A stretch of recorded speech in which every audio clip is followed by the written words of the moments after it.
नमस्कार विद्यार्थियों, कल हमने कहानी और उपन्यास के अंतर के संबंध में पढ़ा था। आज हम हमारे पाठ्यक्रम में प्रथम कहानी है उसने कहा था।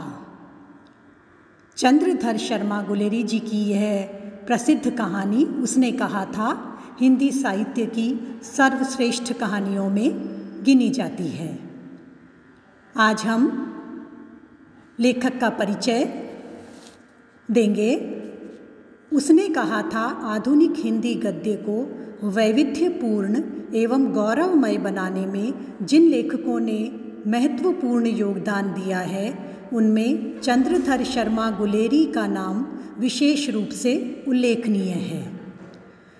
गुलेरी जी के पूर्वज कांगड़ा के गुलेर गांव के निवासी थे, किंतु उनके पिता पंडित शिवराम शास्त्री जयपुर संस्कृत कॉलेज के प्राचार्य थे। गुलेरी जी का जन्म समृद्ध तथा विद्या संपन्न परिवार में हुआ था। गुलेरी जी में मेधा और प्रतिभा का अद्भुत सामंजस्य था। साहित्य में रुचि, साहित्य का पठन पाठन, मन की एकाग्रता, ये सभी गुण गुलेरी जी में विद्यार्थी जीवन से ही विद्यमान थे। उन्होंने प्रत्येक परीक्षा प्रथम श्रेणी में उत्तीर्ण की। उनके अध्ययन का क्षेत्र बहुत व्यापक था। पुरातत्व, इतिहास, दर्शन, भाषा विज्ञान, साहित्य आदि विषयों में उनकी गहरी रुचि भी थी और गहरी पकड़ भी। इसका प्रमाण यह है कि उन्होंने 1904 से 1907 के बीच इन विषयों पर अनेक महत्वपूर्ण निबंध लिखे। साहित्य की प्रायः उस समय में प्रचलित विधाओं पर उनकी बहुत अच्छी पकड़ थी। उनके पुरानी हिंदी शीर्षक निबंध का तो ऐतिहासिक महत्व है। ये हिंदी, संस्कृत, पाली, प्राकृत, अपभ्रंश, बंगला, मराठी आदि भारतीय भाषाओं के पंडित थे। भाषाओं पर इनका पठन, लेखन और बोलने में पूरा अधिकार था तथा उन्हें अंग्रेजी, फ्रेंच, जर्मन तथा लैटिन भाषाओं पर भी जानकारी थी। 20-21 वर्ष की अल्पायु में ही गुलेरी जी ने जयपुर समालोचना नामक पत्र का संपादन कर हिंदी समीक्षा को आगे बढ़ाया। हिंदी में उन्होंने काव्य, निबंध, कहानी, समीक्षा आदि विधाओं में लेखन किया तथा शोध विद्वान के रूप में गुलेरी जी का हिंदी साहित्य में महत्वपूर्ण योगदान रहा। गुलेरी जी ने अपने जीवन काल में केवल 3 कहानियाँ ही लिखी। सुखमय जीवन, जो भारत मित्र नामक पत्र में प्रकाशित हुई, बुद्धू का कांटा, जो एक व्यंग्यपूर्ण कहानी है, और उसने कहा था, जो सरस्वती पत्रिका में छपी थी और हिंदी की श्रेष्ठ कहानियों में गिनी जाती है। उनकी कुछ रचनाएं गुलेरी ग्रंथावली के नाम से नागरी प्रचारिणी सभा काशी द्वारा प्रकाशित हुई। अत्यंत संवेदनशील स्वभाव और सहज लेखन के माध्यम से गुलेरी जी ने कम से कम लिखकर भी गागर में सागर भर दिया है। हमारे पाठ्यक्रम में उनकी चर्चित कहानी है उसने कहा था।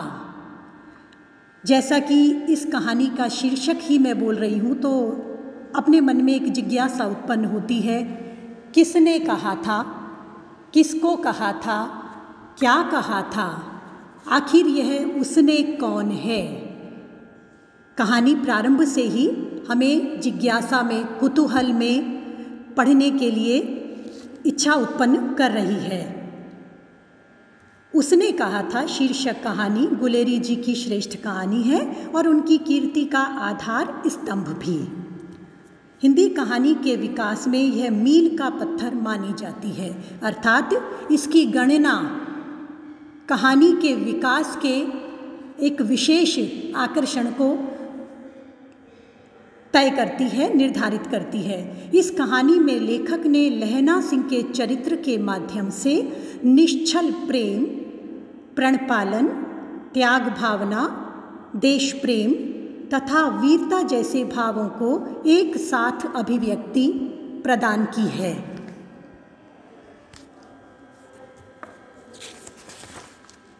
लहना सिंह अपने बाल प्रेम के लिए अभूतपूर्व त्याग करता है। हम सभी जानते हैं, प्रेम के भवन का निर्माण त्याग की नींव पर ही होता है। लहना सिंह इसका जीवंत उदाहरण प्रस्तुत करता है। यह वो पात्र है जो कहानी का केंद्र भी है और कहानी के प्रमुख केंद्रीकृत भाव को व्याख्यायित भी करता है। अपने प्राणों की आहुति देकर सूबेदारनी के पति और पुत्र की रक्षा करता है। प्रतिपाद्य विषय तथा रचना शिल्प की दृष्टि से हिंदी की अनूठी कहानी है। कहानी में लेखक ने आकर्षक प्रारंभ, विश्वसनीय विकास तथा करुणापूर्ण दृढ़ अंत की सृष्टि की है। प्रेम, करुणा, त्याग, समर्पण की पृष्ठभूमि पर ही फलता फूलता है। यह कहानी अपने निष्कर्ष में इस भावना की उच्चता को प्रतिपादित कर रही है।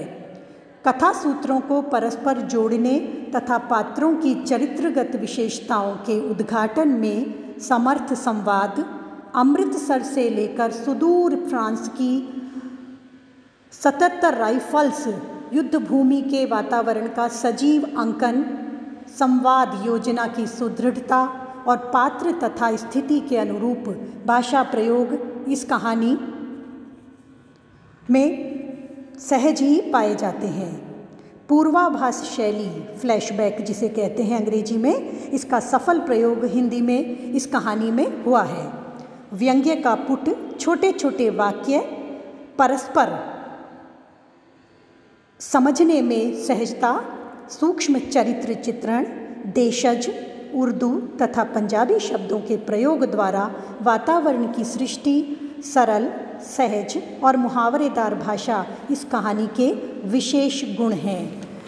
विद्यार्थियों, जब हम इस कहानी को पढ़ते हैं तो इस कहानी के पठन के निरंतरता में हमें धीरे धीरे लगने लगता है कि यह उसने कहा था। कहानी का शीर्षक कहानी के मर्म को हमारे सामने स्थापित करता है।